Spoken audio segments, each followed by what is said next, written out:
Campus কারখানার অবস্থা এরকম।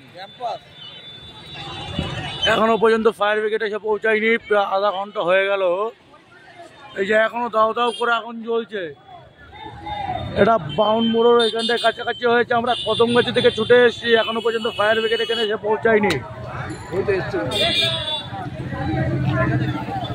সাথে রয়েছে সমরেশ রায়, আমাদের ক্যামেরাম্যান সমরেশ রায়। এই হচ্ছে গিয়ে আগুনের অবস্থা। পুরো টাকি রোডের মাঝখানে এই অবস্থাটা হচ্ছে। টাকি রোডের পাশেই একদম, 500 মিটারও দূরত্ব নয়, 500 মিটারও দূরত্ব না। দেখুন আস্তে আস্তে কিন্তু ধেয়ে আসছে আগুনটা। এখনো ফায়ার ব্রিগেড এসে কিন্তু পৌঁছায়নি। আশেপাশে একটা দুটো বাড়িতে আগুন লেগে গেছে মনে হচ্ছে। আমরা পুরোটা প্রপার গভীরতায় যেতে পারিনি যেহেতু।